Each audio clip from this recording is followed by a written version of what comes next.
Today's episode of Idle Thumbs is brought to you by Autodesk Sketchbook, an app that lets you draw, doodle, or capture your ideas visually on just about any platform. Sketchbook is easy to use, free to download, and the desktop version comes with a 15-day free trial, no credit card required. Head to sketchbook.com/thumbs to download for iOS, Android, Windows, or Mac. And if you like it, use the promo code THUMBS at checkout for 25% off your annual membership. That's sketchbook.com/thumbs. That was a great, clean ad read. That was beautiful. I couldn't tell if Nick was like sleeping or trying not to laugh or like trying not to sneeze. But you were doing something. You were some kind of pain. I almost let out an enormous yawn without thinking, and then in doing so, laughed at myself and almost laughed. Okay, this. so it was actually all forms of sort of aggressive avoidance of looking at Chris, because I was staring at you the entire time, hoping that you would eventually open your eyes and look at me, and then immediately let out whatever it was. The moment would be there. Yeah, I'd be unable to not speak, and then it would be good. That's why I didn't look at you. I felt it, but I didn't look. I'm a pro now. Oh, pro cast. It's pretty easy to be a pro. Just don't look at me during any time when anyone should be quiet or serious. That's true.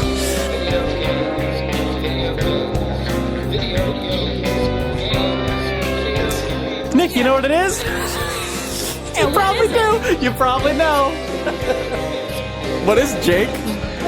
It's the second take of this podcast. Oh, good old take two. Yay! Take two. Good old take two. Taking a two. Good old Number two. We're number two. Old Strauss Zelnick. Welcome to Idle Thumbs, everyone.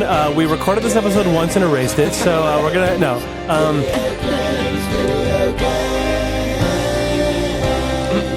Nick, you'll never guess what day it is. I actually don't know what day it is still. I wasn't paying attention. Oh, well, that's a bummer, because it's September 16th, 2015. This is Idle Thumbs 228. I'm Chris Remo. I'm Danielle Riendeau. I'm Nick Breckon. I'm Jake Rodkin. What? Oh my God. The people who can't tell you guys apart, I guess nothing will be different, actually. Yeah, I was going to say, I don't know. this is going to be a tough episode for them, but it No, won't. it's the same one. Same as all the It's other just episodes. me and Jake hanging out. Me and Oh, Nick. God, you guys I'm Jake How Rodkin. you doing, Nick? I'm doing fine. Did you play some Mario Maker? No.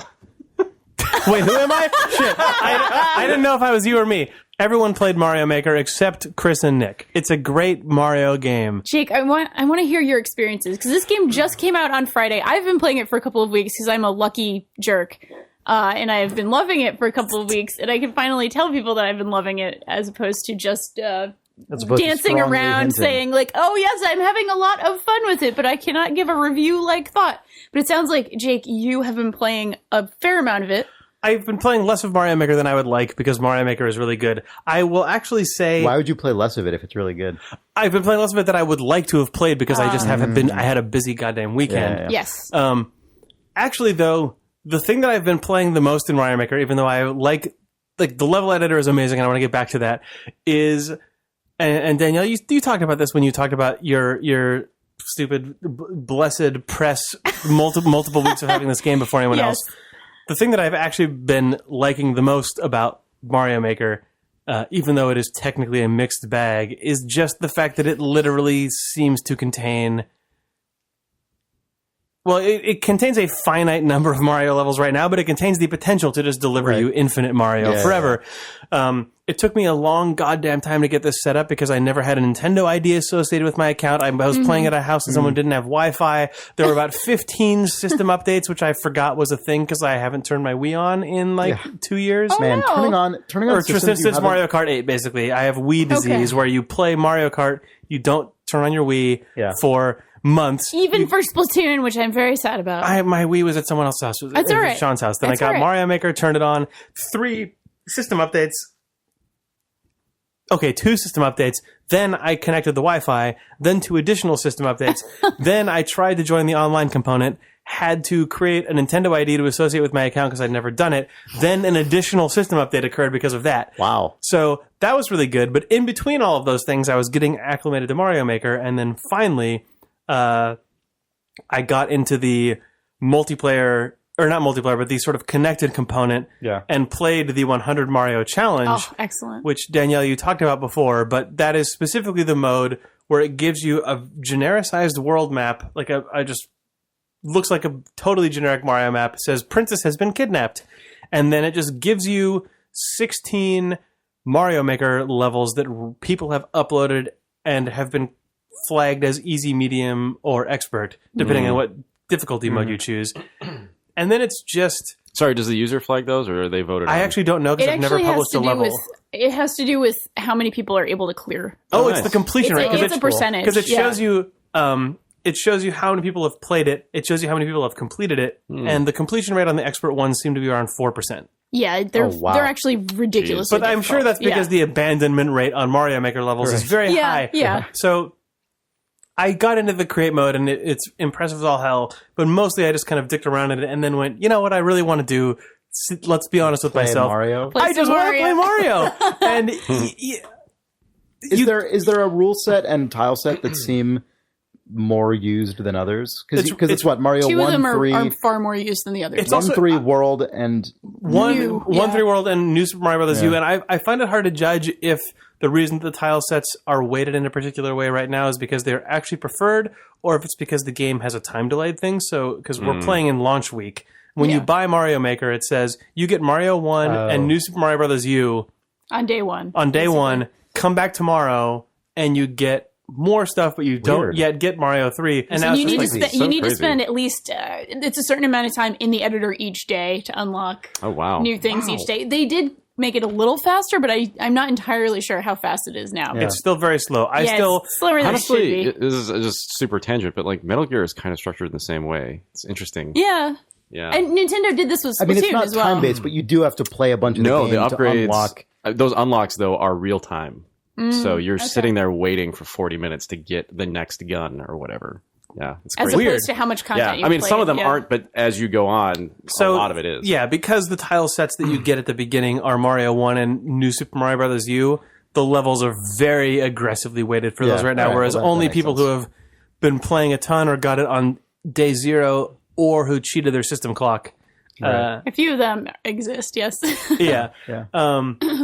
But just... Which is only a little bit sad because 3 and World are my favorite Mario games, and I want to see more of those games sort of represented. But of course, like as time goes on, I think it's totally the even. game also has a mode called 10 Mario Challenge, which Danielle also talked about a couple weeks ago, which is just, I think that seems to be just playing. You get 10 lives instead of 100 lives, and you're playing games that or levels that come on the disc, and that's a really wide range of stuff, clearly made by Nintendo's team. Yeah. And it reveals that the potential for this thing is going to be very, very high. Those are also the only things you can play in the offline mode. So if you're ever...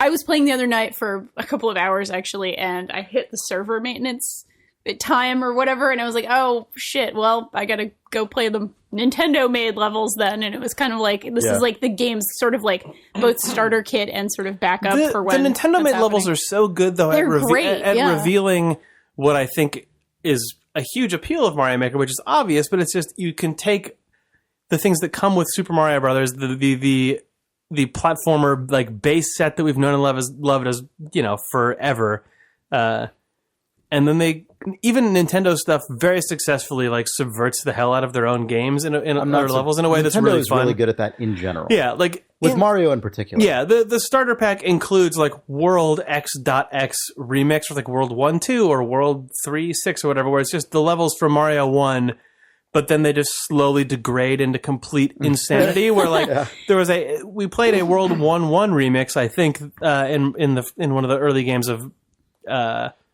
whatever the 10 Mario Challenge is, and it looks like 1-1, and then you go down into the pipe, the first like pipe you can go into that just has a little room full of coins, but it looks slightly different than what you expected. Then the first time you pick up a coin, crazy dance music shows up and like disco lights start flashing and like lasers explode and everything makes completely different sound effects, and you go back upstairs and it's just Mario Brothers again, and you're like, what? But I don't know, just being able to have an unlimited, untapped buffet of Mario is very appealing. There's some really crappy stuff, but people like what? Just like bad levels. There's just straight up bad levels. Well, I mean, of course. That 100 Mario mode also reveals some things on the authoring side that I wish were different. And actually, If anyone read Jeff Gersman's review of Mario Maker on Giant Bomb, he actually points these things out very succinctly in a way that I entirely agree with. But you can only make single levels as a creator in Mario Maker now.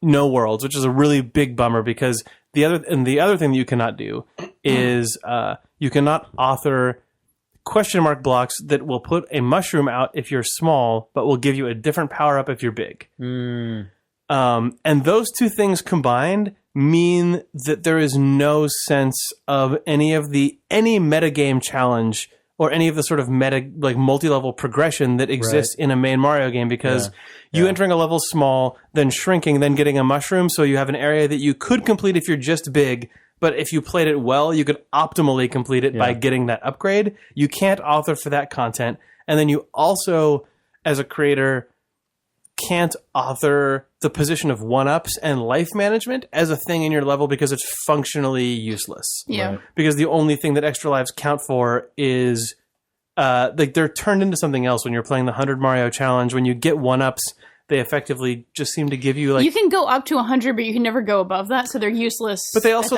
you get 3 in a level and they give you cards that flip over at the end of a level that means something that I can't tell, but just sort of you can author all this very mainline super hardcore Mario content because Mario 1, 3 and World are the canonical hardcore classic Mario games, but you can't do some of the really advanced stuff that actually gives level authoring the entirety of that experience. Weight.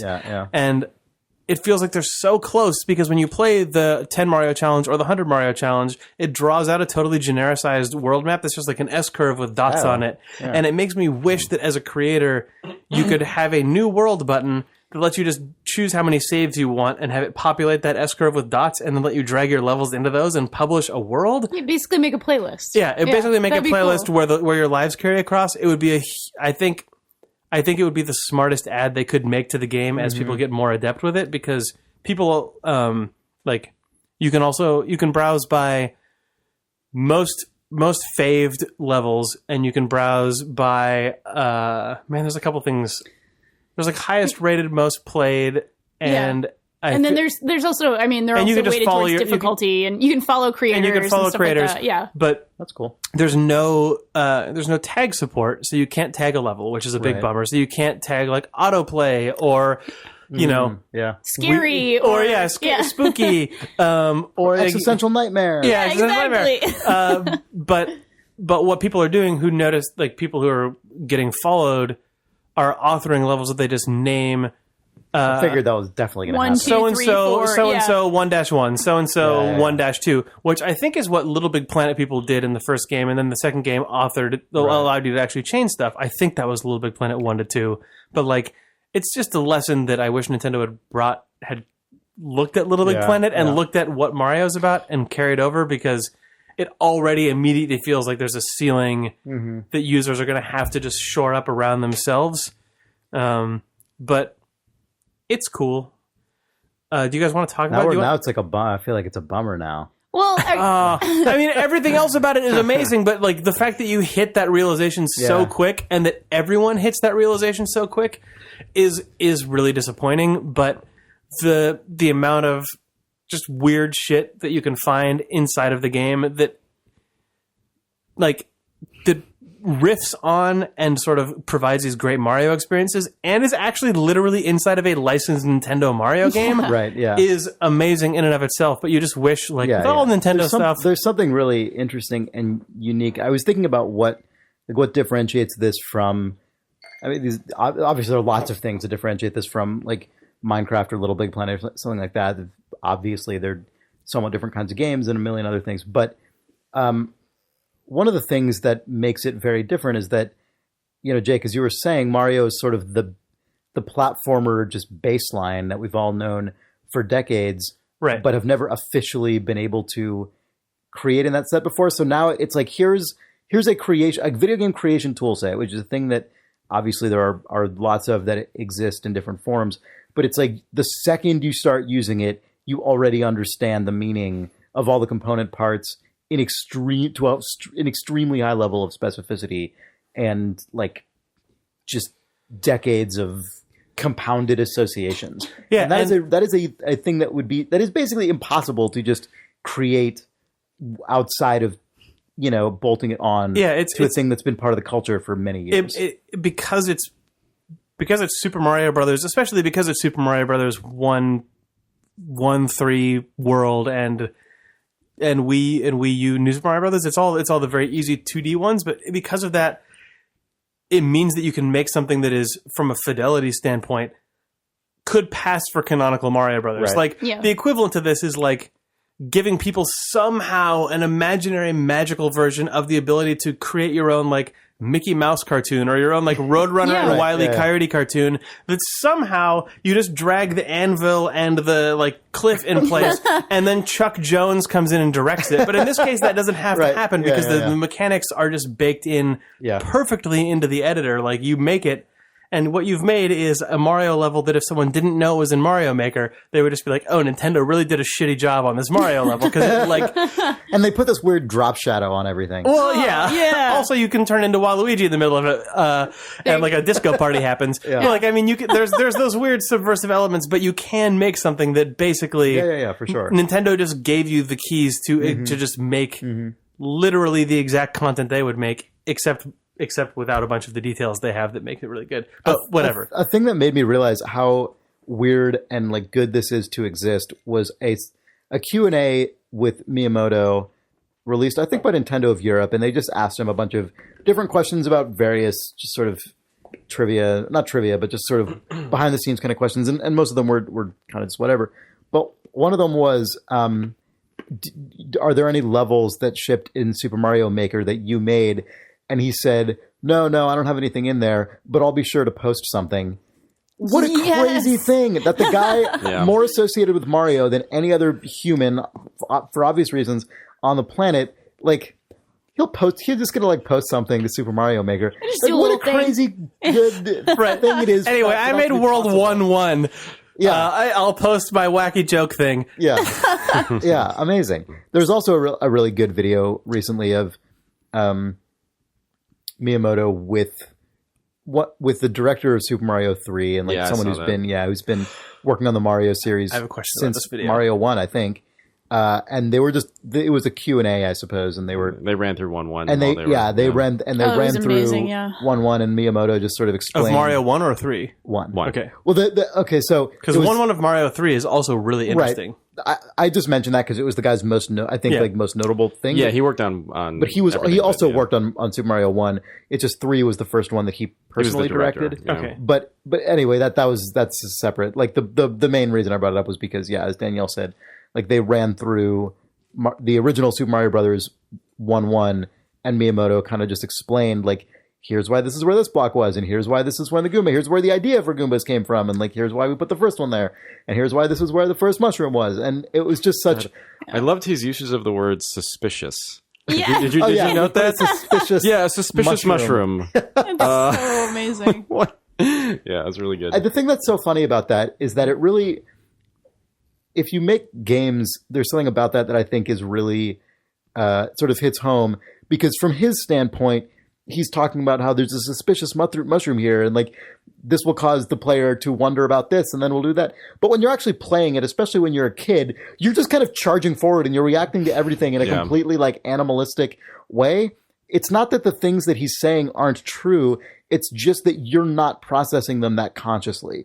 And that happens all the time when you're working on a game, and probably when you're making almost anything. And you're like, there's so much rationale that goes into making any creative work, but like, pretty much everyone who experiences it is just going to charge through it and not think that hard. I do think that Miyamoto, though, of all game designers, it does a better job of, like, even in that interview, I feel like the way that he spoke about that stuff, it was on a more sort of like primal level than most game developers would. You're probably right. He understands that it's sort of a thought, like you see a mushroom and you deep at the bottom of your brain. Yeah, he was just like, it makes you bigger, and then that makes you happy. I mean, that was like literally like, he's just like, you get bigger, so therefore you're happy for like a second. Like he spoke about it in very like simple terms, like after that, I think.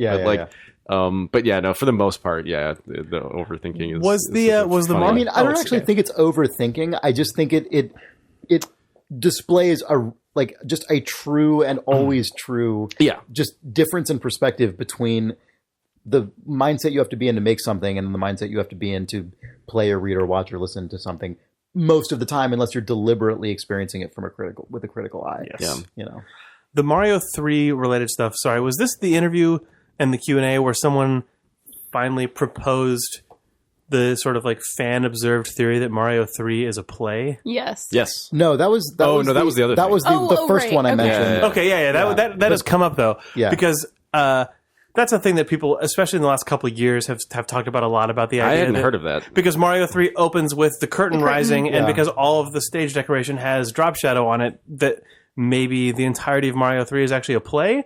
And in this video, which I haven't seen, Miyamoto says, yeah, that's correct. Is that... He just kind of shakes his head, nods yes. like, He gives yep. a big nod of his head Okay. to confirm. Yes. So our friend Ollie Moss watched that interview and told me about it, and then he gave me his theory as to where that lands in the Mario canon, and it is my favorite goddamn thing in the world. Oh my God. Because his proposal about this is that Mario 3. So if you look at like Mario Tennis and Mario Kart and Mario Party, all these characters are now friends. Yeah. And his theory about this is that Mario 3 is the play that they stage that is about their history after they've all become friends and peace has been declared. So Mario 3 chronologically takes place after all the other Mario It takes core place platformers. after the yes, and like Many basically years a later. generation after. Yeah. You know, the characters are cartoons, so they don't age, but it's sort of Yeah, like yeah. it is the retelling of sort of the stylized retelling on stage of a the great grand struggle battle, yeah. between Mario and these people back before they reconciled and then all Yeah. played. It's very Wind Waker. Yeah, and before Yeah. they all played tennis and had parties and raced carts together and were just generally buds back when they were opposed, Right, which yeah. I think is an amazing. That's a really good interpretation. yeah. So that's what Mario 3 is, if anyone was wondering. I mean, that's the same interview, the one where he admits or whatever that it was all a play, is the same interview where a fan asked him who is, Bowser Jr.'s mother, and Miyamoto points to himself, saying, like, yes, I am his mother. Good, what a good It's interview. Like, great interview. I wanted to ask you, Jake, Me? I wanted to ask you. So I have a whole sort of reasoning for why I think the editor is so much better than LittleBigPlanet's editor, and that is just because everything snap. is grid based and easy to kind of figure out, and all of Mario sort of maps to that really perfectly. Even though I really like LittleBigPlanet, I'm somebody who did make a lot of levels in that and really enjoyed it, and I even used it to like teach a class once, basically, just sort of learning platformer design stuff.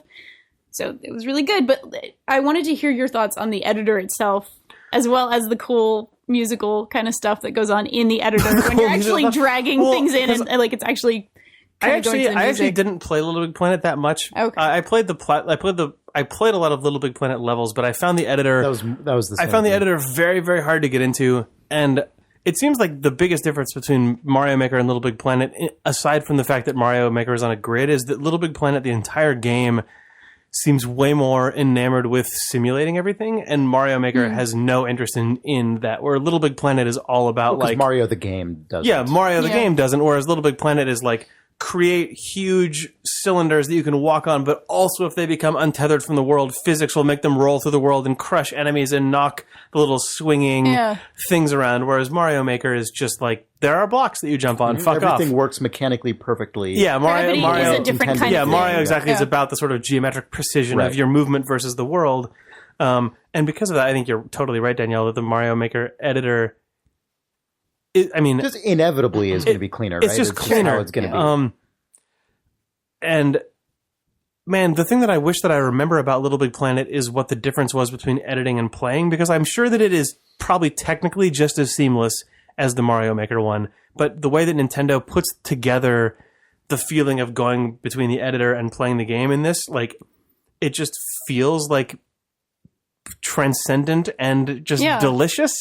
I don't know how to even describe it. Like, you just feel happy when you place Because some you blocks. can switch back and forth at any time, right? Yeah, but I like that's the thing. I think you can in Little Big I Planet. think Little Big and- Planet, you actually, I could be completely Oh, do you have to make a wrong. build in No, Little no, Big no, Planet? no. I think you actually are the Sackboy character walking around editing the level. And then so you I sort think of get a you've got jetpack your and you little, fly like, around. You've got a little electric thing, and so I think you actually ray can just thing. immediately Yeah. Whereas test. Mario Yeah. Maker is deliberately modal, Right. and I think they really make that Like you feel. are a disembodied hand. Yeah, you are but literally. At any moment, But at any moment you make can become jump Mario. around. So like, Yeah. you're placing your blocks, and you can use the analog sticks to scroll Mario around the map. Like, Mario is basically the center point of the map. He's not your cursor. He's just always in the middle of the editor all the time. Your cursor is literally, you work on the Wii U remote, and you drag things in with a touch interface, which also means that it's probably always going to be more approachable than LittleBigPlanet. Sure. And I hadn't thought about that Or before. any console-based. Yeah, the fact that you have a stylus and an actual grid that you can just paint on the way you do with a mouse is intense. But then there's an edit/play toggle in the bottom corner, and when you press play, physics, like Mario physics, just start applying to Mario. He just drops onto whatever block you're on, and you have the analog sticks and the face buttons there, and you can just make yourself run around, and then you press play. Yeah, that's awesome. And the drop shadow like widens again, and you back in editing mode. And like it's a Nintendo game made in a post Super Mario Galaxy world, so it has this like super like. I mean, I was going to start talking about Mario Paint for a second, but I guess I'll hold off on that for a second. Oh, please do. It's actually Mario Paint. This feels actually in a lot of ways like somehow it's the sequel to Mario Paint. Yeah. Because Mario Paint has this sort of like really chill but fun soundtrack that's running through it, where like even though you're in a paint program, it's a Nintendo Paint program, so there's going to be some like wacky jazzy like lounge lobby elevator music that's playing that then gets surprisingly saucy when you change what tool you're using and stuff. And Mario Maker does that as well. Like it has a goddamn robot voice that says Mario Maker when you drag certain things around. Question. Is that what it does when you drag question mark? Well, it says like question. Whatever you're Is that what's happening? Yeah, whatever you're dragging in, there's like a little voice that's like block, break. Is that like what it's doing? Like Jesus. It says question. I'm pretty sure it's like question. Okay, yeah. There's a weird robot voice that comes in on top of this like really awesome. loungy arrangement of like if you're playing with the Mario 1 overworld, you hear as your tile set, you hear the classic Mario music, and then you can like there's sort of two big toggles. There's which game you're editing, which is Mario 1, 3 world or New Super Mario Brothers U, Wii U, whatever. And then which is the bad Mario. Yeah. And then within each of those there's a day, night, and I guess you later unlock Castle and a couple of other tile sets. And Castle and Ghost House and your level just completely yeah. dynamically rethemes within either of these two axes, and the music changes, and the tile set changes, and everything changes. But in addition to that, the editor music is completely authored to be around those themes, so you'll be having that music on. Then when you press play, it goes from the sort of loungy Mario Paint music to suddenly just like do-do-do-do-do-do-do, and you're like, oh, it's the Mario music. And then you notice only after you've gone back and forth between those a couple times that it's a perfectly contiguous, interactively composed composition. Like just everything is just so goddamn smooth. It's disgusting. And that was sounds Koji great. Kondo, famed Mario composer who did all the remixes for this. Of course it's Koji Kondo. Okay, that's really interesting because I was just thinking to myself, and I guess it's that guy, but like, or maybe it's that guy, but I was wondering to myself, who at Nintendo is responsible for the weird, like 10 to 20 year long at this point trend of Nintendo really doubling down on like lounge/elevator music as the sort of palette that like the Wii Shop and everything. And then and a lot of their games use that weird style. Like Mario Kart kind of does that more than like in terms of like a major franchise. Mario Kart's got like a samba thing going on with it though as well. But samba is like I think. But if you just chill it out, it's basically the same. Yeah, it's elevator music or like supermarket music or something. You know, like that's all. It's all in kind of a similar space to me. That's got to be Koji Kondo though, because even like totally Mario 3 map music is just like Chill basically out. boop, boop. We used to put that on. That's true. What a funny musical legacy that guy has because because the place he started off with Mario is like really assertive ragtime influence, like very active music, and it's very. But that has never left either. That's the thing about that. Is that like Mario 3? It like when you're just chilling out. It's just like supermarket music, and then it just like boop boop boop boop boop boop boop. Like it just like it can't fucking stop with with just like basically you just imagine that guy and Miyamoto jamming out on a banjo and a piano basically. I saw that guy play piano in person once, and no way. he Awesome. did like a medley of stuff, and it was just that. Like he just started with the ragtime thing, and then just went into like loungy thing. And that's awesome. Just like transitioned for like 20 minutes. He was what just an like jamming unusual, on a piano. interesting composer. Like what a completely. Oh, he was like the most pleasant man too. He was just this like industry. the smiliest dude, you know, that's just cool. like so happy. Yeah, Good right for him. He's after- had a good life, or professional life anyway. Yeah. He gets his Nothing, ideas. don't know anything about his life. He gets his best ideas in the bathtub. He told me. I interviewed him right after no Mario way. Maker was. You was interviewed announced. Koji Kondo? How did you not Man. mention that ever? Well, but it didn't come up. That's the best. And it was about Mario Maker, and it was like right after this was announced at E3, like whatever, a year or two ago. And I was just like, where do you come up with this? All these crazy things that you've kind of composed. He's And like, of course, I'm it's in the bathtub. The He's like, it's always loungiest when I'm in the fucking bathtub. place it's possible There you go. for a person to be. He's playing his sax in the bathtub. His toy boat going doo doo doo doo doo. But then what you see is the camera pans That's up, where the music and he from has his underwater banjo was. hung up above his bathtub. So when he's really feeling into it, he just That's changes it up. No, he's just got Hopefully a when he's toy just- piano that's just waterproof. Right in there. Well, hopefully before he even touches an instrument, he's just lying in like a bubble bath full of bubbles with like his face poking out from it, just kind of. He's just, going, "Boop, boop, boop." It's a really beautiful Yeah. image. I find one of the most interesting things about this game. I know I'm talking about this game a lot, but it's been fascinating to sort of see the difference between the sort of media levels and then the actual real human beings who are normal and make levels. It's been Who's really better, interesting. press or gamers? Well, it's been a little more inconsistent since it's come out. I'll say that. But the point I wanted to make was what members of the press have the worst levels because they shouldn't. They have no business being they're video game journalists. if they- unethically making Mario levels. Basically, it's been really interesting to see Nintendo. I just mean if they're not true gamers. Right, because they're all fakes. Oh, okay. Yeah, they're all fakes. You won't believe Fakely these 10 unethical journalists fakes. and their Mario Maker And they're levels. shitty Mario And Maker they're levels. shit Marios. That would be actually a good roundup. Actually, Yeah. I should do it. If I don't want to work again in this business, I should do that. Worst Mario levels by journalists. Or, Can you search or game by creators. user in any way? You or can. Is it, you can. You can- Search by like, video basically- game Can you search journalists. by? You can't tag it so no one can check. You can't do that, but Look at this bullshit Chris Kohler put up. oh no. Calling him out right here and now. Yeah, I don't know what Chris Kohler made. Oh, yeah. I mean, so it's been really interesting to sort of follow this whole trend. So I feel like this game is a really direct sequel to the things they were doing with NES Remix. And they first sort of started letting their hair down a little bit with Mario and saying, like, yeah, play 1-1, but it's on ice. Or play 1-1, but you're the princess and you have to The rescue common Mario. theme is the really awkward drop shadow. There you Yeah. go. That's definitely an NES Remix, yeah. And it feels like they had started doing all this stuff and I don't know this for a fact, but it feels like it directly sort of came out of experimenting with old NES games and saying, oh, hey, what if we let people, sort of play around with these different rules? I really think Nintendo, I mean, maybe that's the most direct kind of full release, but I feel like Nintendo has had that streak for a long time. for a long time creatively. Yeah. And I think part of it comes from the fact that they've been, this series has gone on for so long. I mean, longer than almost any other current, I mean, probably longer than any Current other actually best-selling kind of franchise. still popular video game franchise. That's true in multiple ways, too, because I feel like Super Mario 3D World is also very clearly the sort of opposite side of this, which is the the team who's been making Mario Brothers. That's what I was going to say. Some people, even since Mario 1, Right, Mario exactly. 3D World is like, There's so much there's so continuity. much, and there's just mechanical and aesthetic, like, self-reflection and Right. weird callbacks and just sort of if bringing you've been things up making- out of the vault if in you've ways been that you making can't. that series for that long and you've actually been on that team that long, of course you're going to want to do weird shit and like find ways to like invert or subvert things you yourself or your coworkers did in the past. Like and I'm glad that actually happens. you know? No, I am too. And it's awesome. And actually Bob Mackey at US Gamer wrote an awesome piece last week about sort of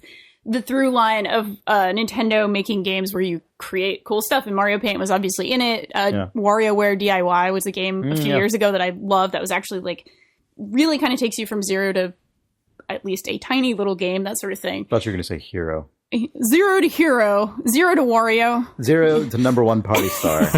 Basically. No time flat. But what's interesting about this is that it's Nintendo still being Nintendo and still having this ridiculous sort of control over this stuff because of what's been happening on YouTube with all, like, Nintendo is being extremely aggressive about takedown notices and people bummer. who are like, so What a you can weird, upload pointless a behavior. level, and then this has happened to me on my own YouTube channel several times already, where you upload a level, share it, and it's exciting, and then it's like content matched within 30 seconds. And That's so Nintendo lame. will like be like, nope, you can't Why do do they this. care? What are What's their crazy criteria? about that is like you can make any level you want, you can do all this stuff, you can share it on the internet, but you can't share it on YouTube because then you might make money off of it or So something. strange. It's weird. And while we're talking about YouTube,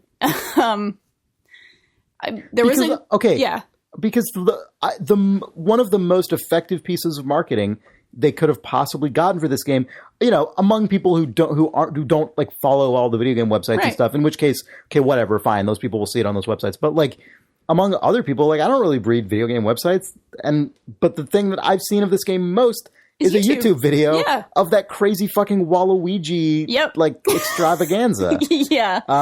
Waluigi's existential horror. It's not called that, but that's like the theme of that level, which is really cool and such an example of, again, the just completely awesome bonkers creativity that this tool set allows for.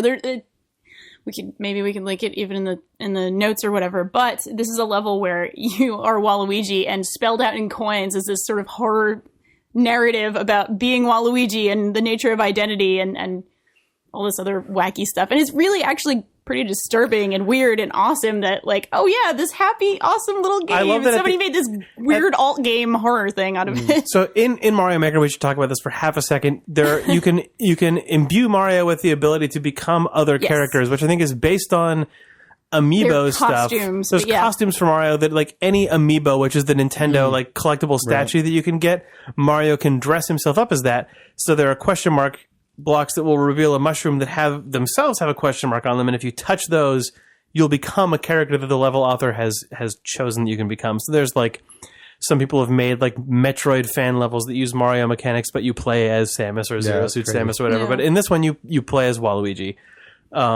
Yeah. That's. I just wanted to quickly Yeah, explain sorry. how that works. The actual how it works. Listeners, yeah, you of should course. just look it up. Just search Yeah. for Mario Maker Waluigi level, and I'm sure you'll find it. horror. The best thing about that Waluigi level, I think, and I don't feel this is a big spoiler, but is the actual straight up end of it, where the end it is revealed by the design of the level that You have to.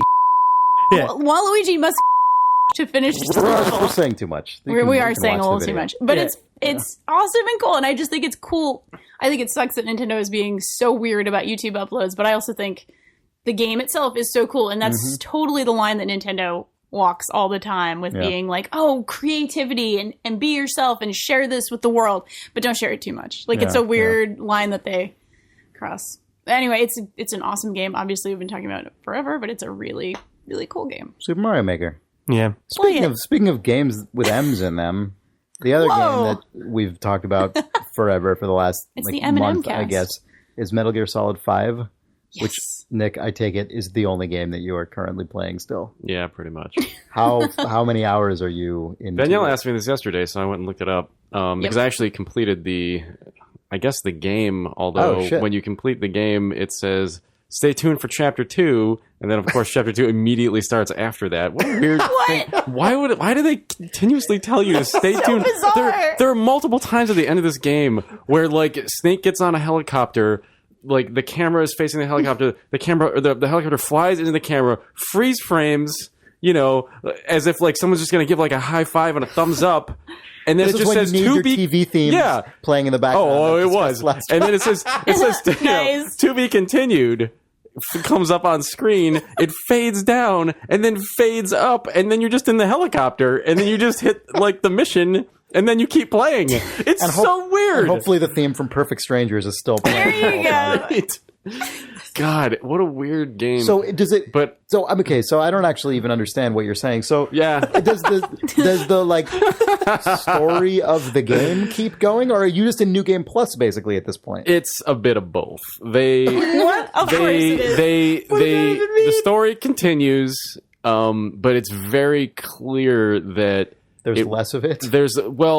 Not only that, but there are. It's strange. It's actually kind of poorly done in a way where they reuse levels, but they sort of forgot to cut out the original, like, or the first version of the sort of like voiceover like setup and ending for each of the so like What? you forget the level description is, you know, whatever, like, oh, we have to go do this thing that is sort of narratively consistent with what chapter 2 is about, and then you go into the level and it's just like, Snake, we've got to stop Skullface or whatever, which is the whole story of chapter 1, and like none of it makes any sense. Like, What? So you're in the new game plus minus right now. kind of, yeah, it's very odd. It's minus world. Yes.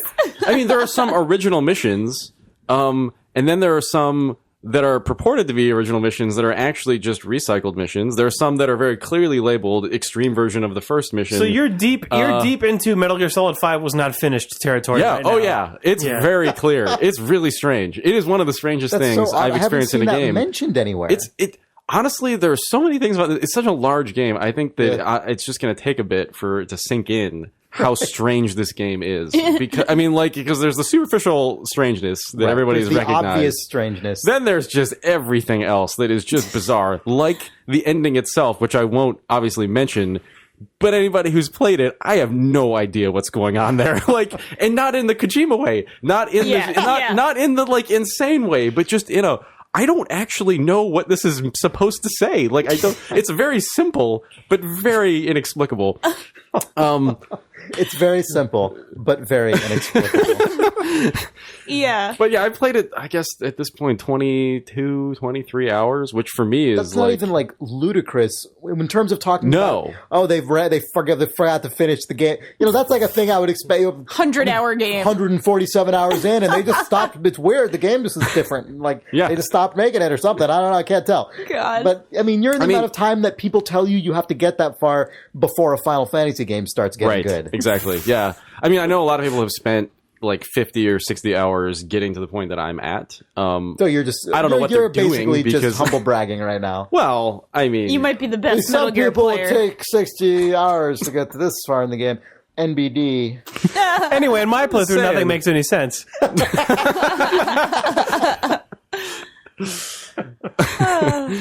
yeah, But you're still enjoying yourself. Clearly. I'm very much enjoying myself. It does really just even systemically get very strange. The game turns into very quickly different versions of other games that have been cobbled together to create the sort of end game of this game. So you're playing I don't even know what that means. What does that mean? You're playing Pokemon. You're playing Clash of Clans. You're playing. You're playing all of these separate weird components that are very clearly just. Oh, this is our version of this thing that's just slotted in even here. Really early on, you get the base management. And all but that it doesn't quite take off until you get to the point that I'm at, and now the whole game is about that. Where there's essentially a free to play system built into this thing where you have to spend money to like unlock more bases. And then build up your bases, and people can invade your bases, and you can have like a nuclear deterrent for their invasions, and just insane shit. You like station guards at all these. Wait, this is like there's actual microtransactions involved with this? Yeah. There's a microtransaction if you. So you get you game, start with your base, and you spend. Does this all just progressively happen in the campaign? Yeah, they are unlocking major components of this game straight up to the credit sequence, and then beyond. It's insane. Yeah. Oh my god. It's straight after the credit sequence and the next credit sequence. Yeah. And then the credit sequence after that. Yeah.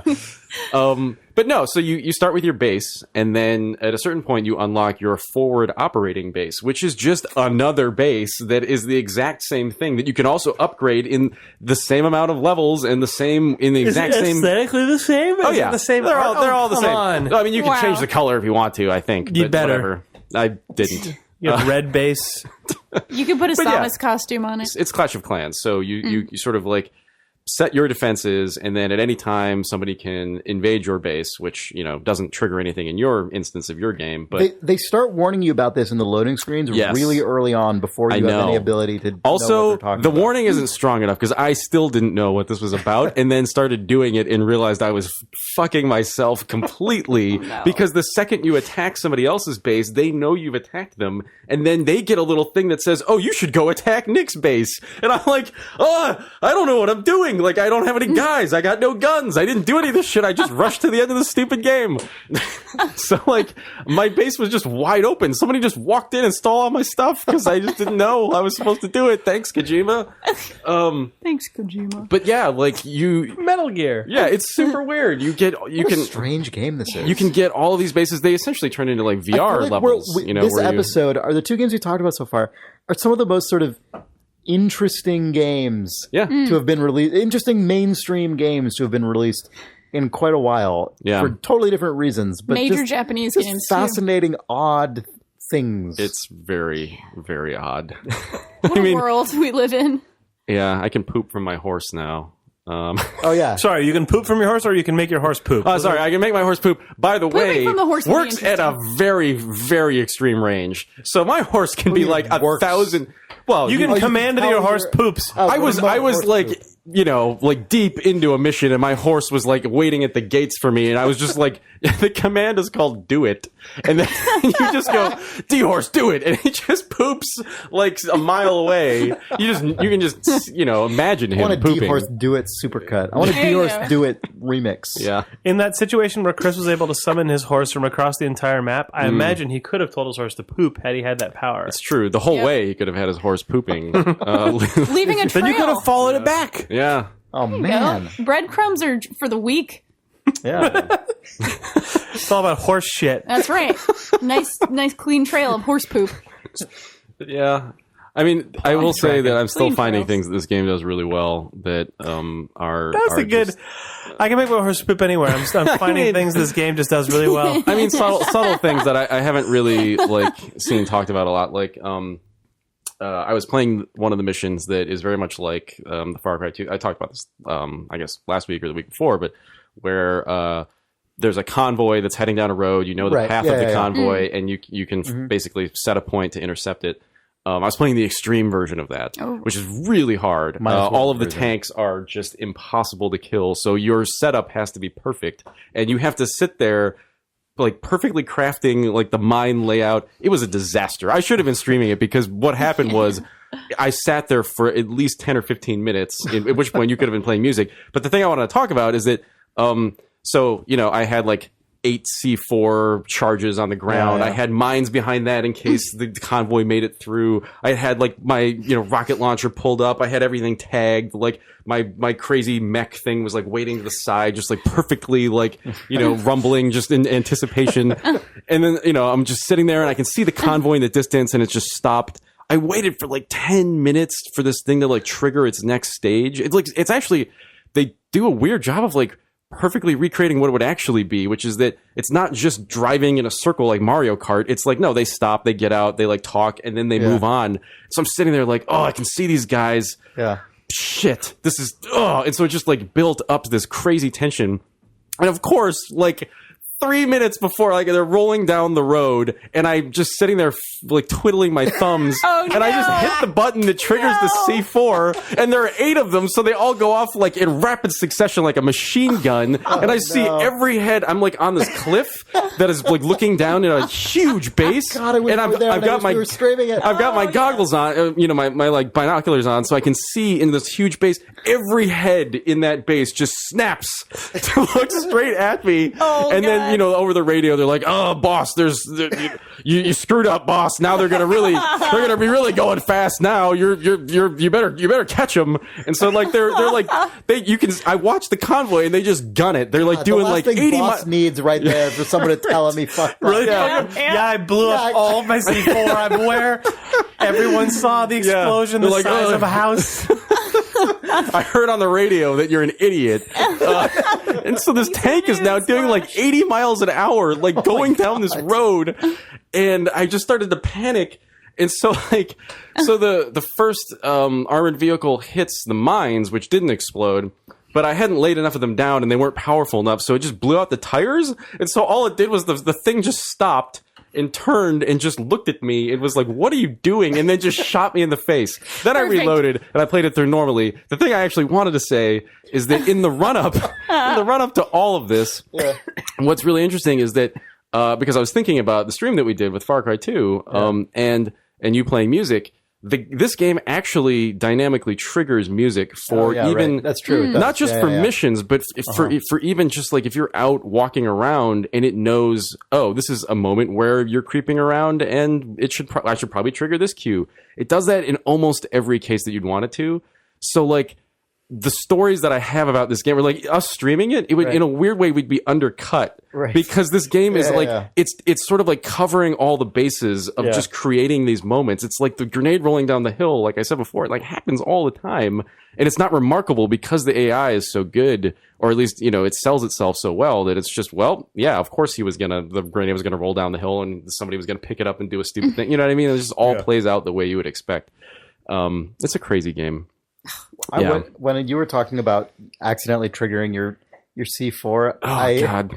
I was picturing your face basically looking like the face of one of the guys in a genre of animated GIF I really enjoy, which is guy creating impossibly ambitious domino tower and then accidentally like knocking over the one domino that makes the entire thing cascade, and then that face, the little just like every ounce of worth is drained out of that person's. I mean, that is what I imagined on you. It was that, and then it was just extreme fury.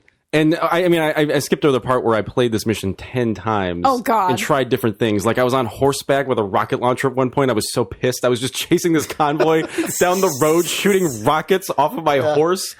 Like I actually, I could see, I could see down in the base. So I was like, well, maybe I should just shoot them while they're in the base. And so I was just firing rockets down into this base. And of course, like the first time I tried that, I shot this tank and it just slowly the barrel just turned towards me. Fired one shell and it just blew me to shreds. Like it was like a perfectly placed fuck you idiot. Like it was so good. Boss, looks like you're dead. Yeah. Oh man. Yeah, I'm playing as a woman now too, which is actually that's really cool. It's perfect except for, I will say, the it's a really weird choice. Another instance of this game feeling slightly unfinished, where they chose to use for the sound effect when you get tired from running, which you run a lot in this game, so it happens a lot. They just picked off they just borrowed the sound effect where, like, I guess any woman in the game would get like shot or like injured or like just whatever. So instead of sounding tired, she just sounds like she's dying every like she's really out of shape or something. It's really distracting. I mean, it's obviously lame, but it's also really just distracting because I just sound like I'm dying all the time now. Like that's what it sounds like. It is very strange. It makes the game into a really weird thing. Anyway, what were you gonna say? Well, I was just on that. I'm sure you know this better than I do by now, but last week when you talked about the process of playing as a female character by recruiting, by like... Yeah, we all kind of had it wrong. Yeah, it's not that there's just one. It's just that female soldiers are less common than male soldiers. Yes. But there are just a bunch who you can... I have a lot now. And in fact, it's almost... I wouldn't say it's half, but it's close. I have a lot of women. Yeah. And yeah, they did a decent job. I mean, the skeletal rig is fairly close to Snake's, although when you get, in addition to the exhausted sound effect, her face doesn't quite map to his face. So when she's like panting or like really exhausted, her like upper lip like recedes up into the top, so she looks like a vampire, or like it just makes her look insane, which is kind of cool. Like I'm just playing as this really crazy chick with a ponytail who's just like,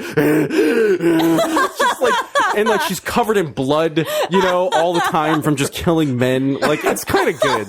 The whole effect of it is really nice. She does look like an MMA fighter, basically. And in fact, next to Quiet, who is also like covered in blood most of the time, or like has him covered in blood, like you just look like a pair of insane chicks just hunting down assholes, which is it sort of changes the context of that whole relationship. I feel it's a lot of fun. But I'm glad that they supported it because it's actually nice not playing as Snake, because once you get that weird horn, it's sort of just I don't know. He just has a devil horn. It's just weird. God. I don't know. Yeah. All right. Anyway. Well, you guys want to take a break? I want to talk about one thing really quick related to both Mario and Metal Gear, which is actually from the Idle Thumbs forums. Oh, sure. Because it's in regards to, Danielle, what you were talking about last week about how you think there's a lot of interesting things about Quiet's character in Metal Gear Solid, but they are entirely undercut by the incredibly personified weird camera moves that just decide to zoom in and out. And it reminded a reader, Secret Asian Man on our forums, about some stuff. Who sent us all the candy. Who sent us all the candy. Oh, yeah, thank you a again thing that we talked about how Lakitu is the cameraman in Mario 64. Oh, yeah. We talked about like Lakitu's liberal bias when he's not showing you or whatever else. So David on the forums said, Danielle describing the Metal Gear Solid camera when Quiet is on screen almost sounded like she was personifying the camera, which is totally accurate. The camera is basically a gross character. But anyway, which then somehow led me to thinking of it being manned like in Mario 64, which in turn led me to imagine Lakitu being the Metal Gear Solid cameraman. Now in my mind, Lakitu is a perverted turtle thing that likes to fly around on his cloud and film women's cleavage.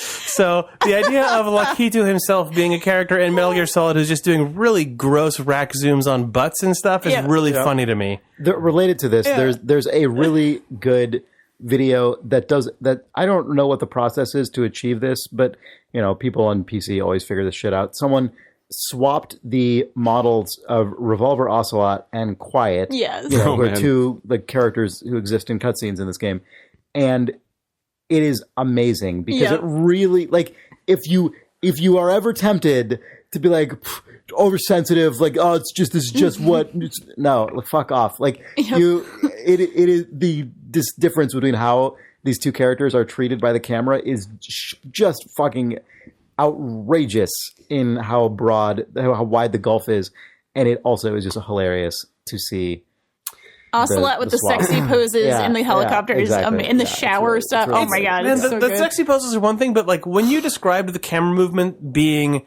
really shitty and how it centers on Quiet's it's cleavage and right there, butts, I had thought that it was just aggressive framing, but then when I watched that video of the Quiet Ocelot swap, I thought that the game had a Shadow of the Colossus thing where you could press a button that would zoom, and then I realized that you can't, and that the game is actually actually. Oh, so in that video that was what was going on.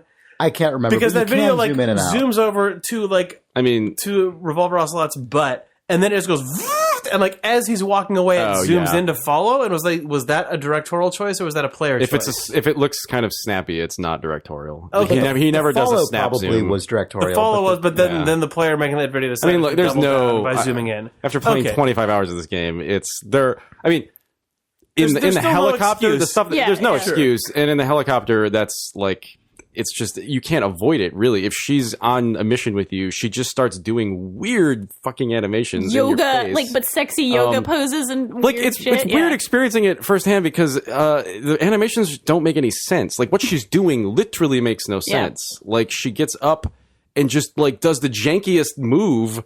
It's really odd. Yeah. But actually, what I wanted to say is that it goes beyond the camera because there's a scene much later in the game where, not to dwell on this stuff, but you land on your base and you get out of your helicopter, and then it cuts to away from Snake's perspective, and you see one of your soldiers, and he's running away from something, and we don't know what, and he runs up to two other soldiers, and he's just get her away from me, and then you see Quiet come in, and she just dives on top of him, puts him in a chokehold, sticks her knife in his mouth, and then makes him bite down on the knife, which shatters his teeth. It's really gross and extreme. And you don't know what's going on, but whatever. Snake walks up. He grabs Quiet and just fucking chucks her across the thing. And you think, okay, he's just whatever. She's doing a crazy extreme thing. This is so stupid to diagnose because the whole game is obviously garbage, but whatever. It's fantastic. It's GotY. But the GotY garbage certified. But so he chucks her away, and then Ocelot walks up. He's like, "What's going on here?" And she just walks off because she can't talk for no reason.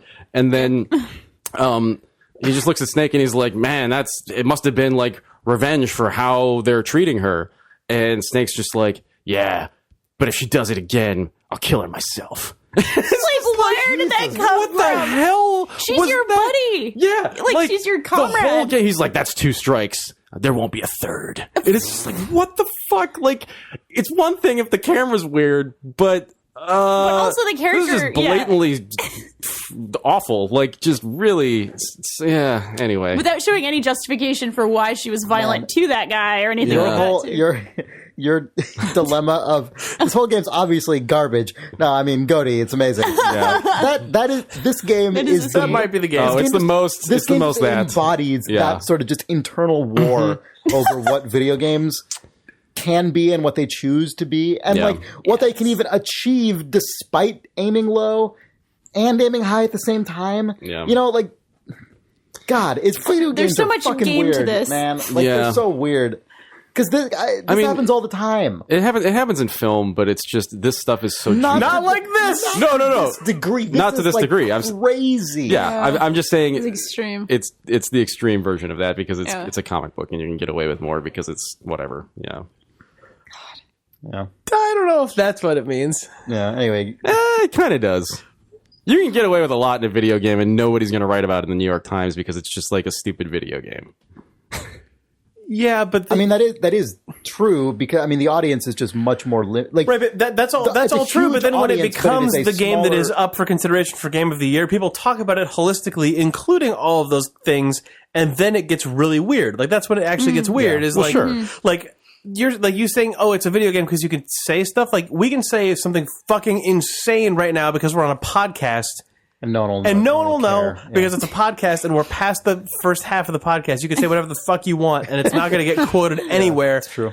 Unless this episode for some reason was up for whatever the podcast versions of the Emmys are, which doesn't exist. All I was saying is that games are like 100 hours long. That's also true. Nobody fucking plays half of this content. And so like when you're looking at a film, everybody's got their eyes on the one scene in the middle of the Avengers where something weird happens and then they talk about it. Yeah. Nobody like you can't have a discussion about this with somebody at the New York Times. They didn't play this far. You know, they didn't see the scene. And if they saw it, they probably confused it with another one because there are a million scenes like this. Like, there's just so much stuff. And that's why I was comparing it to comic books because it's like, what happened in Spider-Man 178? I don't know. But, like, maybe this character in general is gross. So you can just say maybe Kojima in general is gross. Well, but then sitting there and saying, like... We should be thankful then that Metal Gear Solid 5 has credit sequences so frequently because it actually can get closer to something like the Emmys where we can start saying you can talk about a single issue of Spider-Man, you can talk about a single horrible moment in Metal Gear Solid, and then you can blame that one guy who's like, no, but Kojima made me put it in the game, actually. That's true. Yeah, That's weirdly, true. I feel like this is what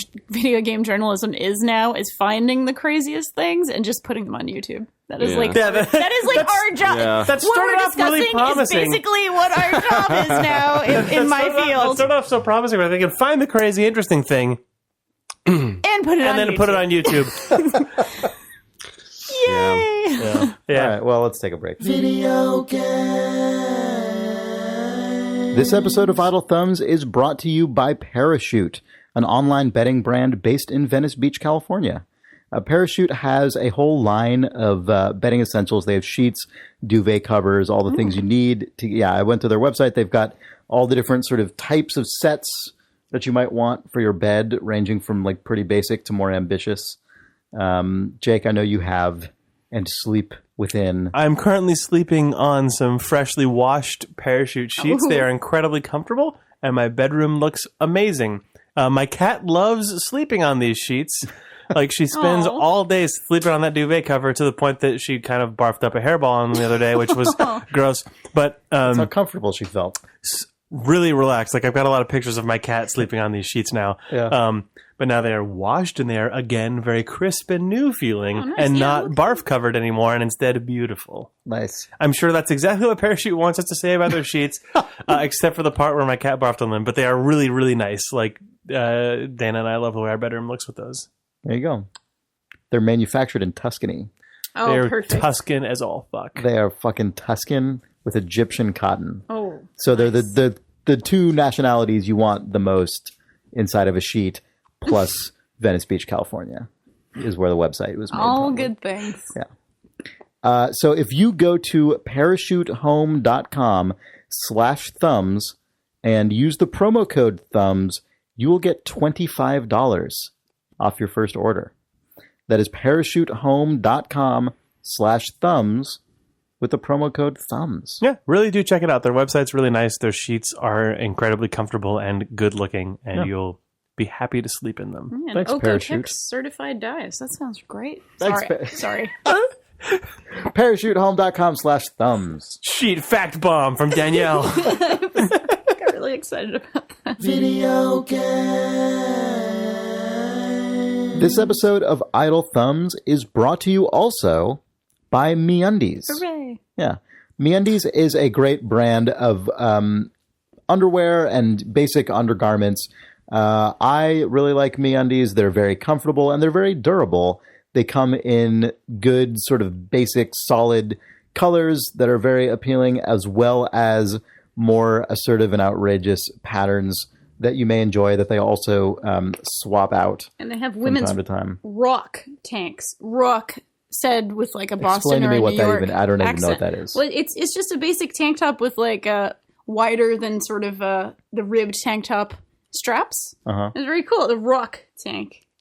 You can get your rawk tank at MeUndies.com. There you go. Yeah. You can go to MeUndies.com/thumbs to get 20% off your first rock tank or Nice. any other stuff that you put in your cart. And they'll know that we sent you, which helps us out.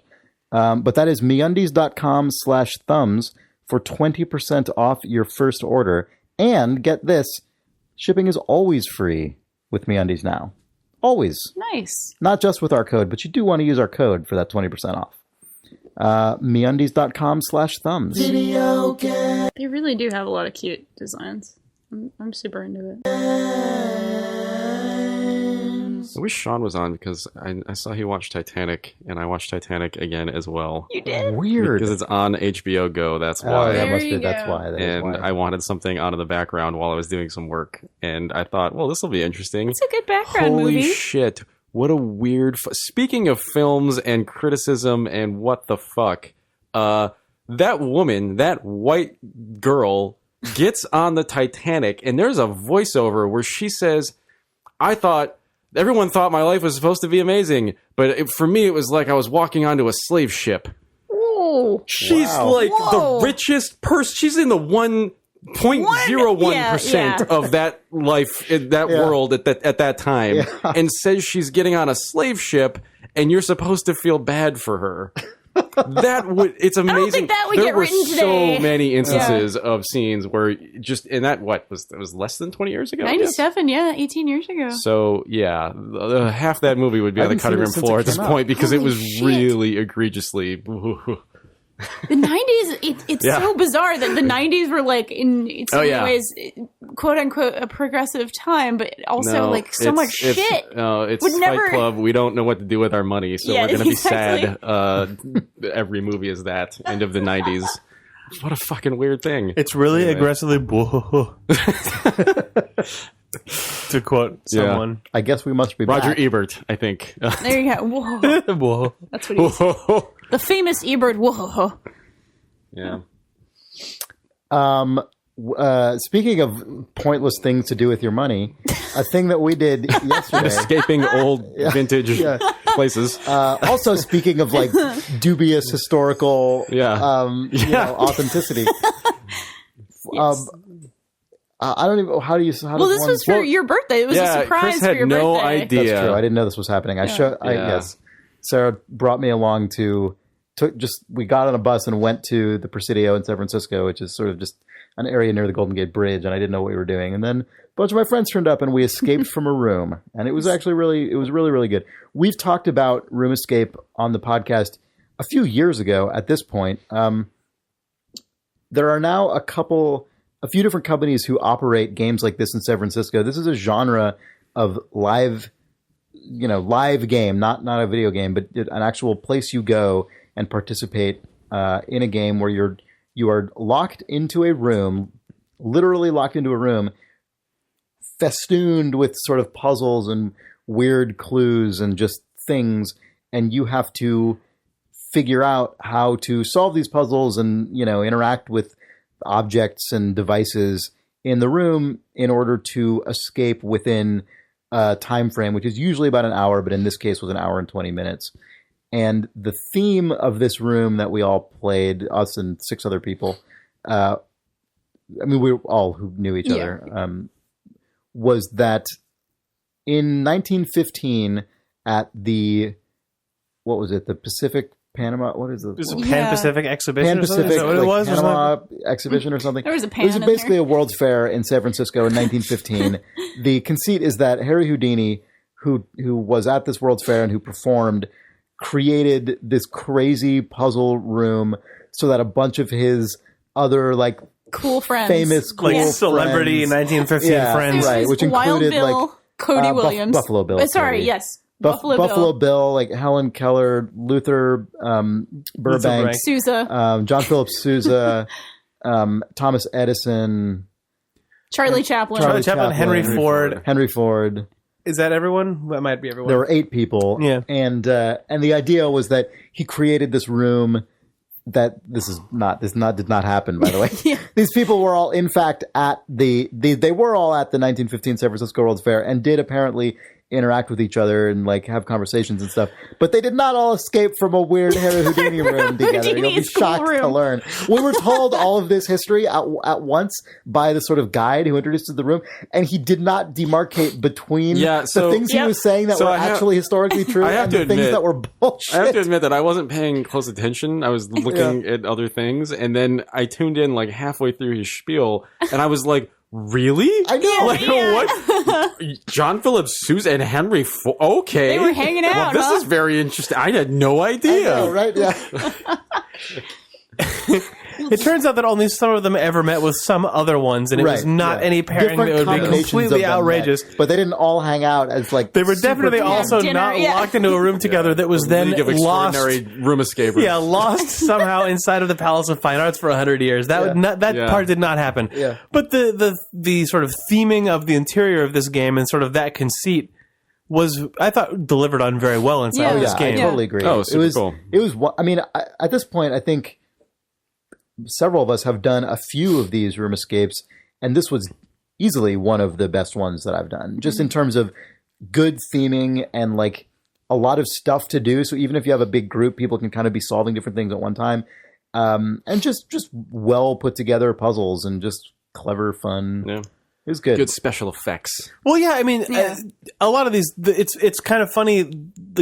There is a group of people who really like these room escape games, and they're at this point they're in a lot of major cities in America. You can have there's between one and multiple companies running them, and this is a ridiculous comparison, but the sort of gameplay versus graphics argument can apply pretty easily to room escape games, I think, because they're the company Scrap, who is a Japan-based company who did what I think was sort of at least the first notable room escape games in San Francisco, which were Escape from the Mysterious Room and Escape from the Time Travel Lab, both of which we've talked about. Escape from the Time Travel Lab, the other like best one that I've done. Escape from the Time Travel Lab is amazing. But their game structure is very much there's a theme, but really you're just in a room full of the cheapest IKEA furniture that we could put together and fit our puzzles inside.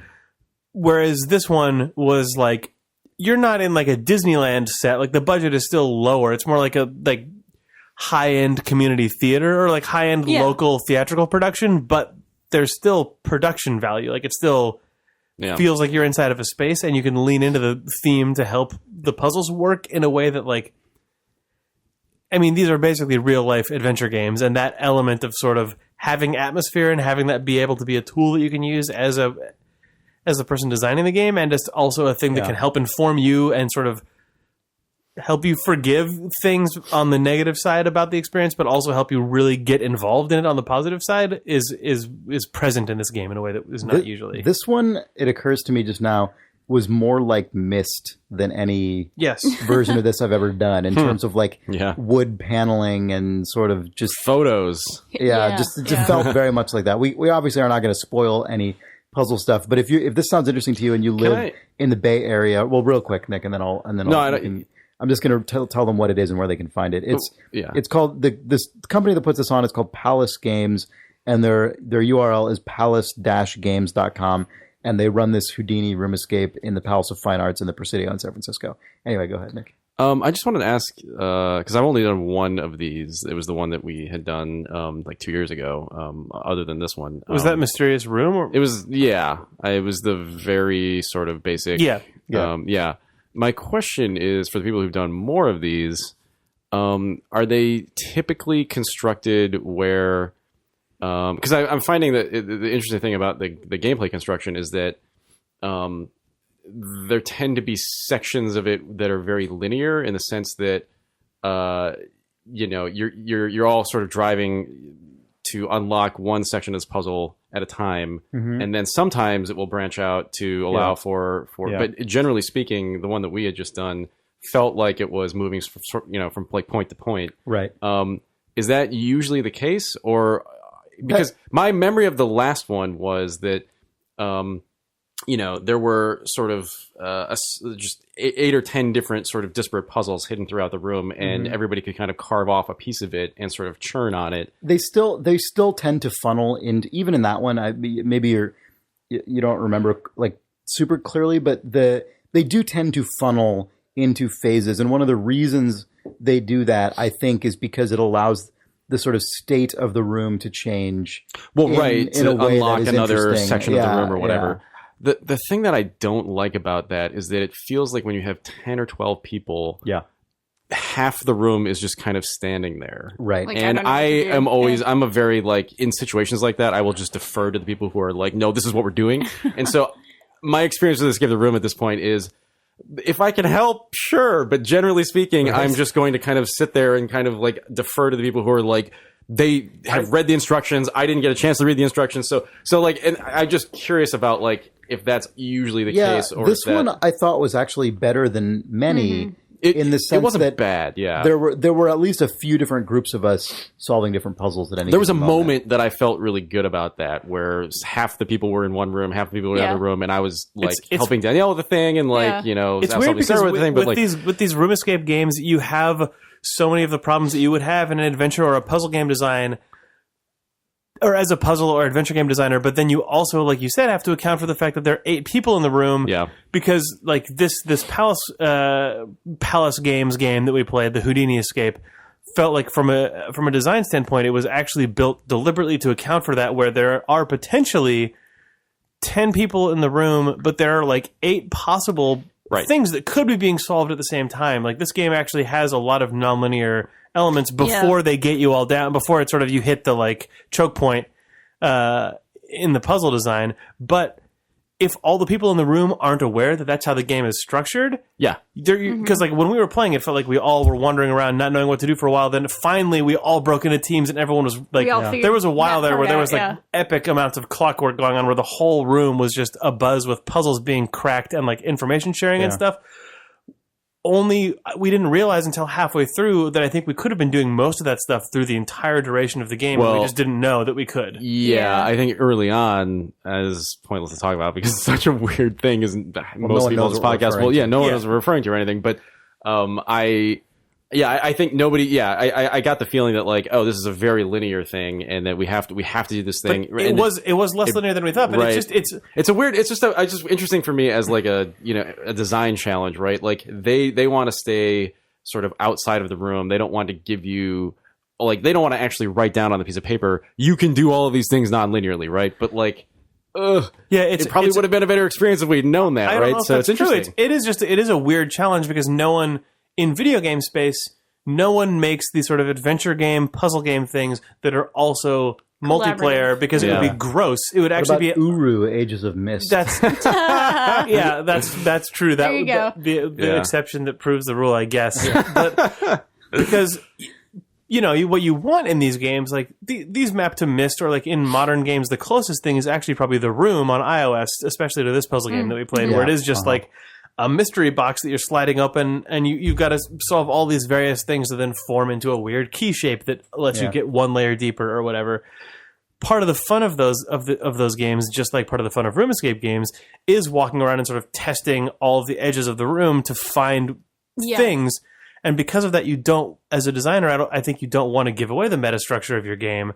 But when you have 10 people inside of it, if you don't give away some of that at the beginning, you just rob those people of the ability to have any agency inside of it because they don't even know the shape the structural, like the design shape of the space, like as they're figuring out the physical shape of the space. A lot of it also has to do with how it's primed. So we should get off this quickly because people have such little context. But when we started, the guy said there is an order to do these in, and he actually kind of guided us away from doing stuff at the same time. Yeah. So a lot of it just has to do with how you prime it. But anyway, this is a really interesting category of game, I think. And if you have any interest in puzzle solving in video games, you might find this interesting as well.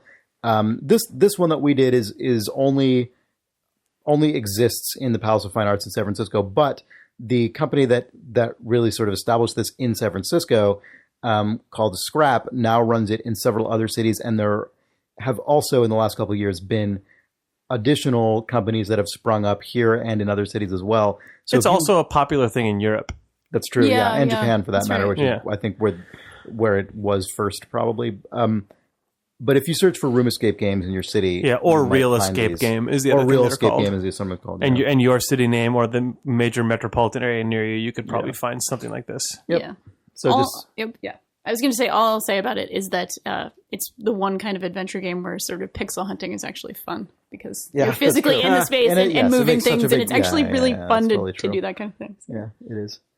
I sort of pixel hunted our way out of the room almost at the end in a way that was.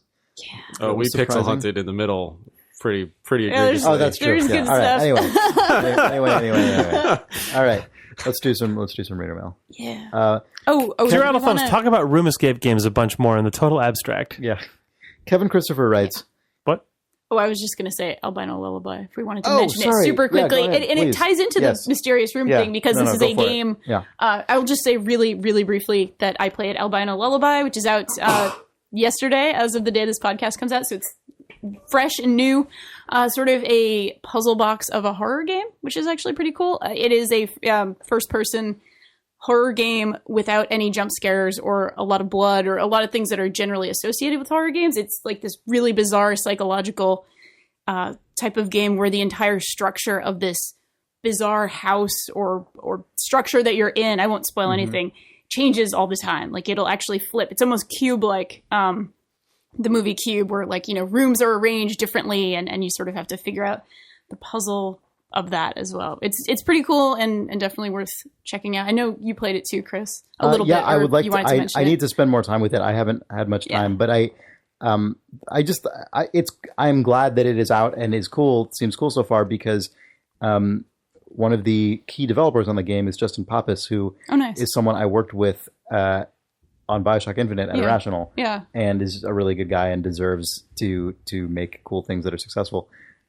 So anyway, I'm pleased about that. What's that game called again? Albino Lullaby. It's on Steam. And I think it actually dates back, as I understand it. I think it has its roots in like a student game that he made before he was a professional game developer. I apologize if I'm getting that wrong, but I'm pretty sure that's the case. That's actually really cool. Yeah. Man, Irrational Games and the BioShock series is basically just like the Cloverfield monster that has walked through gaming over the last 10 years and just shed dozens of small but notable projects. It's crazy, I know. It's a weird. Many of very high quality, actually, so which is cool. I mean, and really, I think you can draw the line further back to Looking Glass and then further back to Origin. Yep. But mostly I wanted to make an analogy to the Cloverfield monster. Fair enough. Shedding cool game devs. Yeah. So that's Albino Lullaby by Ape Law, right? Ape Law, that's right, yeah. And Cloverfield by J.J. Abrams. All right, so Kevin Christopher writes, I think we should start a list of the strange themes that appear in Kojima games. Number 1, eye patches. Big Boss, Solidus, Raiden in Metal Gear Solid Rising. Solid Snake 2 had 2 good eyes in Metal Gear Solid 4 and still wears an eye patch. Hell, your dog wears a fucking eye patch. 2, people urinating themselves. Otacon in Metal Gear Solid 1, Hostages in Metal Gear Solid 2, Sokolov/Naked Snake in Metal Gear Solid 3, Sonny Merrill in Metal Gear Solid 4, and now Huey Emmerich in Metal Gear Solid 5. So much Number 3, fart noises. Mostly this is a running joke that wears too thin with Johnny Akaba in Metal Gear Solid 2 and Metal Gear Solid 4, but I also literally have a tape recording of a man shitting in Metal Gear Solid 5. Good. Do you have that tape recording, Nick? No. All right. Well, There's also a good noise when the more horse hours poops. into it. There's a pretty solid noise for that poop effect. Metal Gear Solid 4, women super soldiers with their tits out. Eva, Sniper Wolf, and Quiet. Number 5, crotch grabs. The President on Raiden, Metal Gear Solid 2. Vulcan grabbing Big Boss, Metal Gear Solid 3. And supposedly you can do this as a CQC takedown in Metal Gear Solid 4. Number 6, pushing paralyzed people down the stairs. Oh my god! Huey Emmerich gets pushed down the stairs in his wheelchair in Peace Walker, then pushed down the stairs with his walker in Metal Gear Solid 5. Yeah. Number 7. Yikes. They torture that man in this game. It's very strange. Number 7, creepy ass shots. Too many to list. But Naked Raiden in Metal Gear Solid 2 comes to mind, or the prologue of Metal Gear Solid 5 you discussed, when you push your way through other patients only to stop and look down at the guy in the hospital gown's ass crack. Lots of butts. Or the beginning of every fight with the beauties in Metal Gear Solid 4.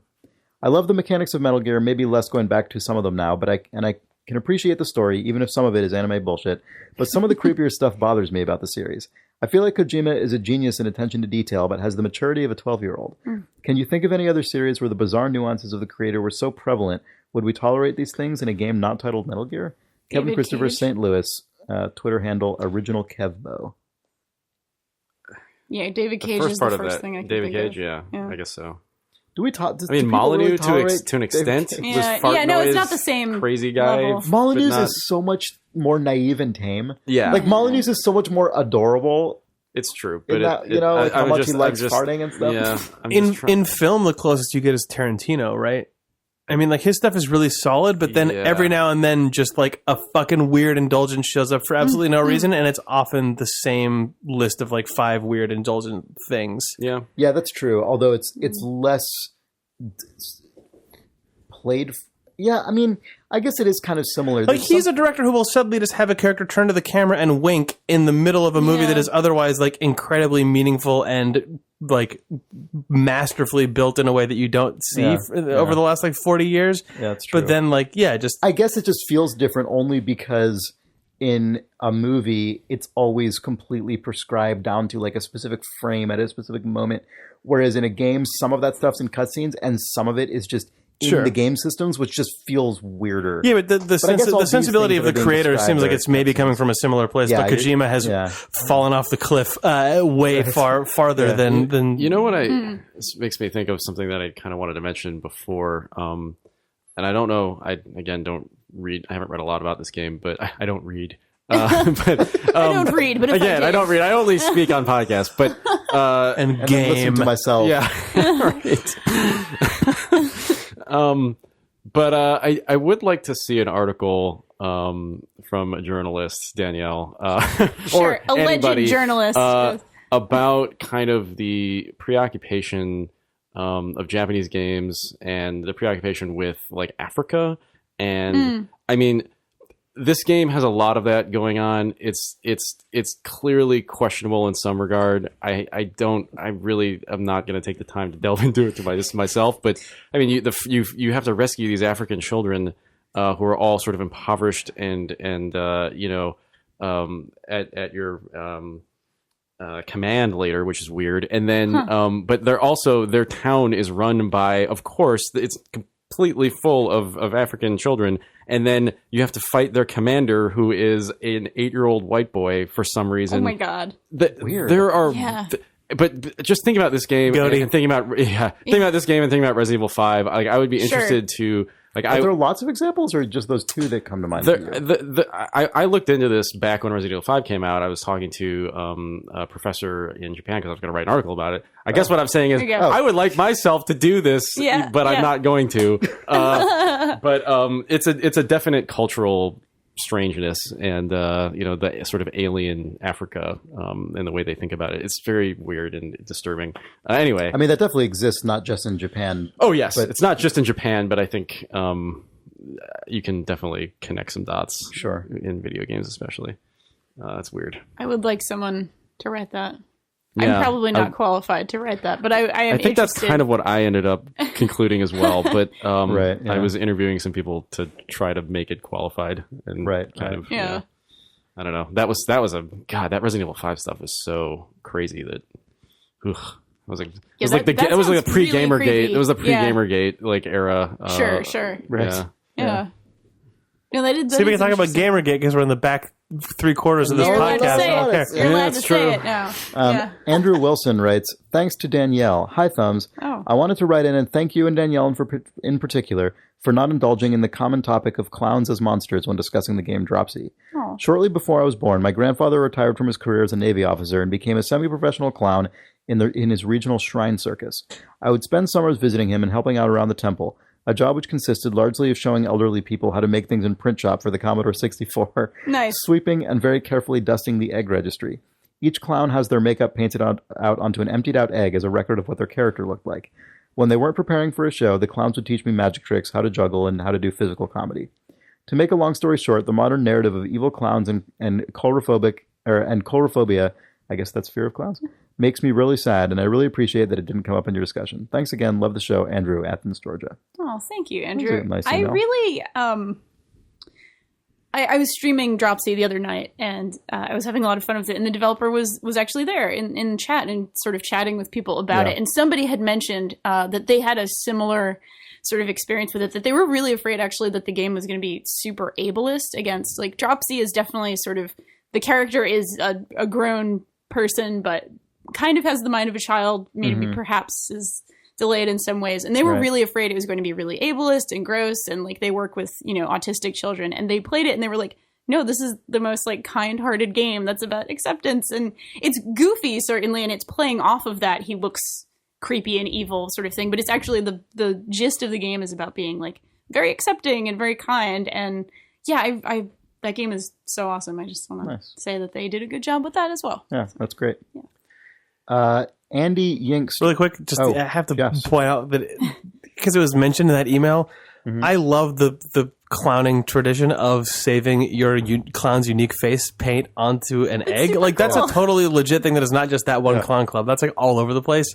And it's so fucking weird and cool. That's all. Yeah. It is a cool thing. Look up clown egg faces if you want to see crazy shit. It's awesome. Anyway, that's all. That's awesome. Andy Yingst writes, Danielle Origins. Hi. I think over the years you guys have told various stories of how you met each other on the podcast, but I don't remember hearing one of these about Danielle. Before Danielle leaves for New York, is there any story to be told of how she came to meet you guys or join the show? Andy. Danielle was just sort of created and inserted into this reality, and we've all known her our whole lives as far as we're concerned, which is weird when you think about it. I'm a composite, really. Jesus. I was born a couple of years ago, in fact. It's been weird to be two.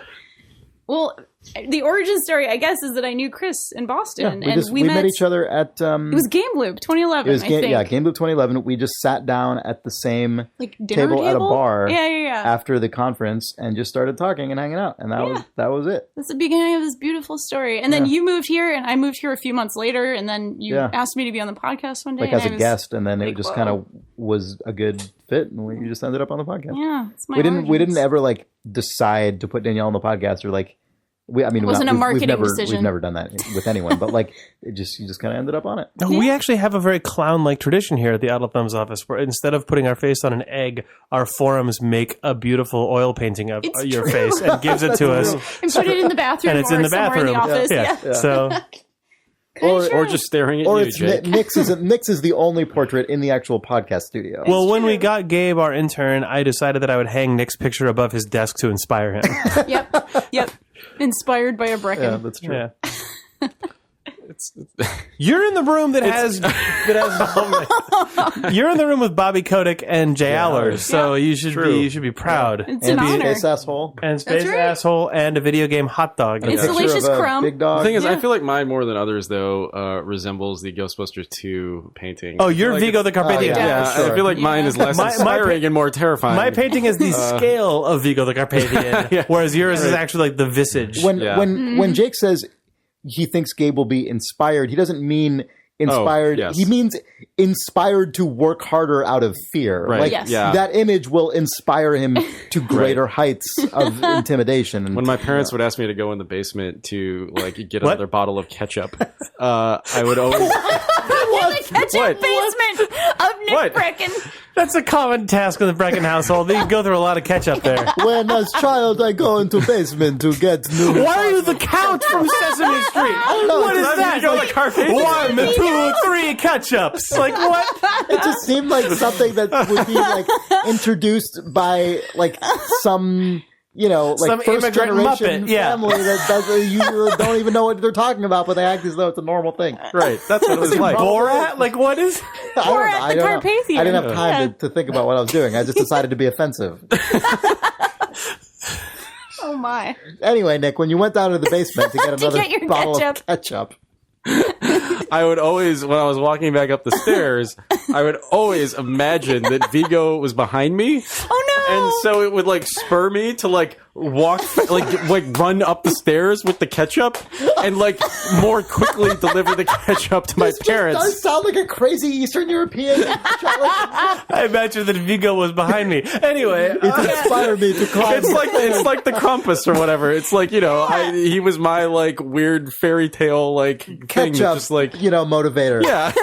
fortunately, you funny had thing that. is- You had that NES Advantage controller, so you were able to power do the that Statue of much Liberty faster. to defeat him. It's true. The funny thing was, if you actually fell and hurt yourself and you squirted ketchup everywhere, nobody would know if it was blood or ketchup. Like at first looking at you, they'd have Right. to sniff you. And, Well, that would be good actually, because then they would be motivated to get up. Ambulate would really. that's true. They'd be like, "Oh, look at all that yeah. blood." Yeah, They'd be Nick is mobilized. dying. Vigo was helping you all along. He inspired you.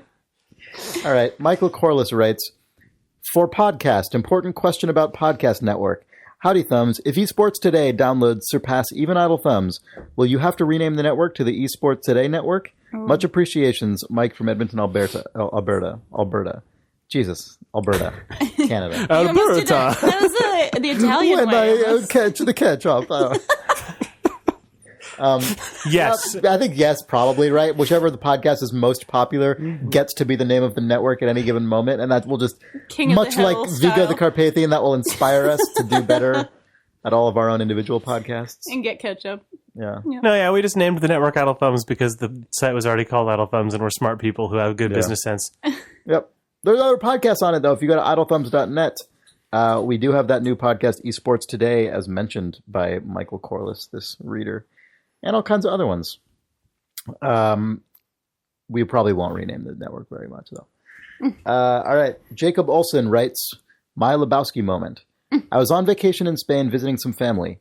Being a real baby, I quickly received a parking ticket, so I staggered into the nearest bank, not knowing a whole lot about anything. The banker looked disappointed and began making phone calls. The tone varied a lot. Laughing at one point, yelling at another point. At some point, standing behind the counter, confused and a little bored, I fished my phone out of my pocket to look up a word I could hear the clerk repeating a lot. So in utmost secrecy, down and behind the counter, I opened up the dictionary app and typed in the word, letter by letter. I took a peek at my phone again, and across the screen, in big bold letters, it said, fart. I paid the 80 euros and left the bank as a broken baby man. That's an excellent fart story. Yep. I like those. That's all we got for now. Oh, good. And we have more farts. email, but this has been a long Yeah. cast. Yep. Long cast is, of moderate length. Thanks, everyone. Thank you. If you enjoyed this podcast, please consider leaving us a review on iTunes. It is very helpful. Do it. Yeah, it spreads. Yeah. Do it. the word. Do it. Picture Do Vigo it, the Poop. Carpathian Vigo behind you, watching you as you fill in the number of stars, and think about how many stars Vigo the Carpathian compels you to fucking put. The do it. It's five. the It's do it five command. I was stars. just commanding them to do it. Yeah, he was doing the do it command. That's a different thing. Don't do that. I mean, unless you think that we deserve that. Unless you think we deserve to be, Leave a poo without emoji. Do not. that many stars. Pooped upon. Yeah, and like I said a second ago, you can find all of the other podcasts on our network at idlethumbs.net. There was just an interview that went up on Designer Notes with Soren Johnson, or Designer Notes hosted by Soren Johnson, interviewing Chris Avallone. Oh, nice. Yeah, storied RPG writer and designer, and that is available as of a few days ago. Yes. Yeah, at idlethumbs.net. Yep. Well, thanks, everyone. Thank you. Thanks, Chris. Good cast. Talk to you guys next week. Sounds great.